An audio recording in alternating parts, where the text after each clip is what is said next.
gitu kan. Misalkan Nabi berperang, angkat senjata. Ya bisa jadi kita nggak perlu angkat senjata, tapi jihadnya dalam bentuk lain. Toh ya Nabi Muhammad di antara para nabi aja kisah case by case-nya yang dialami berbeda-beda tapi hakikatnya sama. Jihad-jihad juga. Apakah semua nabi berperang? Kan enggak. Benar ya, case by case di antara para nabi aja berbeda. Ya, gitu maksudnya. Jadi yang saya maksud dengan apa yang dialami mereka-mereka itu orang-orang yang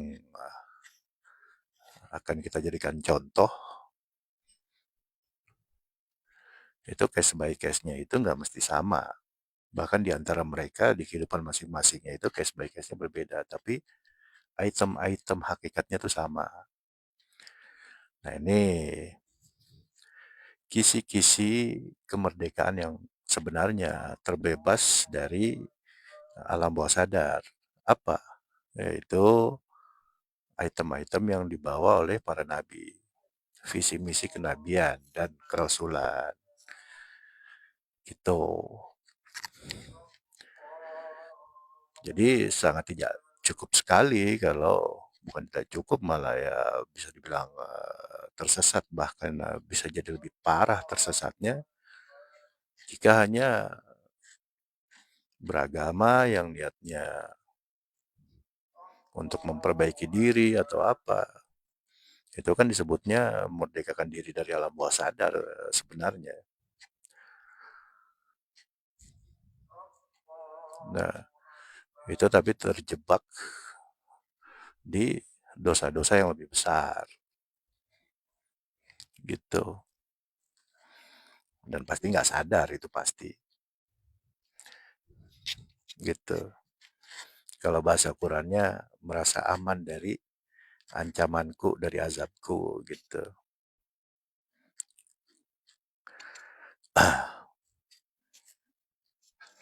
Nah itu tentang alam bawah sadar. Jadi bagaimana caranya? Gitu. Ya kita mengikut apa yang dibawa para nabi. Bagaimana mengikutnya itu? Kan Nabi meninggalkan dua pusaka. Al-Quran, kitab Allah wa sunnata rasulih gitu ya. Orang memaknai Al-Quran dan hadis. Ya kalau literasi itu syarat, terus gimana caranya gitu. Ya, nanti kita lihat dulu waktunya nih. 23 menit. Ya, kita pertajam lagi tentang alam bawah sadar.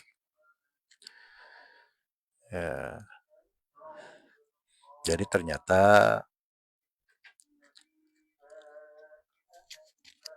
orang yang mempelajari agama itu banyak yang terjebak di alam bawah sadar juga. Kesimpulannya itu. Bahkan yang pakai cara umum, yang nggak terlalu sensitif misalkan. Cara-cara psikologis, cara-cara apa ya, yoga, meditasi, dan lain-lain sejenisnya. Ya mereka terjebak atau belajar gelombang otak dan lain-lain itu kan.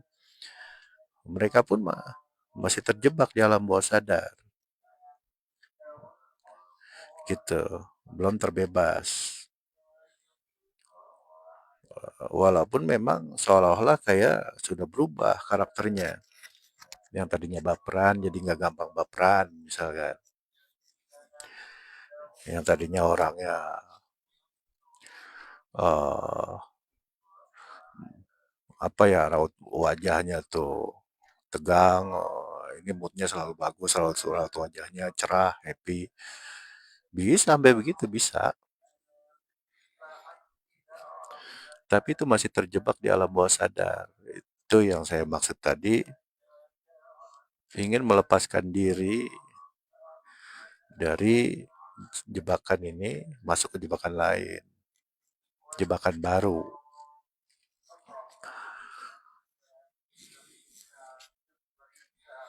Catatannya itu pasti nggak sadar. Mana buktinya? Tadi sekilas sudah saya buka. Jika niatnya itu nggak ada lillahi ta'ala, ya sudah terjebak di unsur dunia lagi. Dunia itu apa ya? Alam sadar. Pasti kesedot lagi ke alam bawah sadar. Gitu. Misalkan pamer, puas, lama-lama serakah, pelit, dan lain sebagainya. Itu pasti tanpa sadar. Di mana bukti tanpa sadar? Pelit itu dengan alasan hemat misalkan. Ini contoh aja. Benar ya? Kalau bahasa hadis malah lebih jelas lagi kan. Eh, cinta dunia dan takut mati. Nah, itu penyakit umat akhir zaman. Cinta dunia, takut mati. Ya benar banget itu. Cinta dunia itu maknanya luas banget kan. Itu maksudnya ya alam bawah sadar. Kesedot di alam bawah sadar. Mau pakai cara apapun, tetap kejebak-kejebak lagi di alam bawah sadar. Jadi belum ketemu caranya tuh. Wa karohiyatul maut, benci dengan kematian. Cinta dunia takut mati, gampangnya begitu. Iya. Nah itu bukti masih terjebak di alam bawah sadar apa? Takut mati, gitu. Ya memang sangat normal kalau orang takut mati kan, takut sakit apa kan gitu kan, takut kehilangan dan lain-lain kan. Seolah-olah kayak normal, cuman itu indikasi bahwa kita masih terjebak di alam bawah sadar. Terus apakah lantas jadi berani mati? Ya nggak begitu juga. Berani mati di sini kan bukan berarti berani babi kan. Wah jadi streng, wah jadi nantang-nantangin orang apa-apa. Bukan, nggak begitu. Itu salah paham, namanya gagal paham. Jadi apa maksudnya dengan nah, rindu kematian berarti bukan takut mati berarti rindu kematian kan? Nah, apa maksudnya dengan rindu kematian? Ya, sebenarnya kematian-kematian itu dasarnya adalah gerbang atau pintu untuk masuk ke dimensi berikutnya. Kan hanya itu.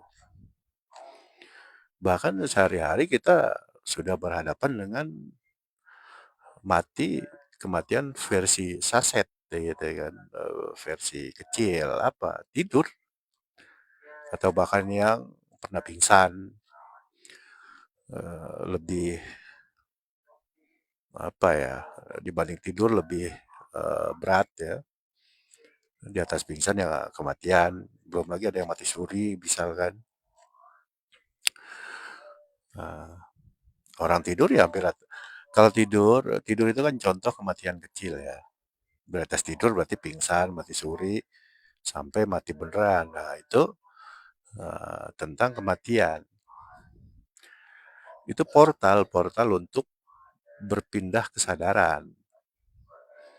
Gitu. Jadi cara apapun, sekalipun itu cara agama, agama apapun, selama tidak melewati portal kematian, tidak akan masuk ke alam atas sadar. Kan tujuannya agar terbebas dari alam bawah sadar tadi kan. Yang cara agama aja, sehebat apapun agama itu, jika tidak melewati portal kematian, nah, itu nggak akan bisa terbebas dari alam bawah sadar. Nah, itu caranya.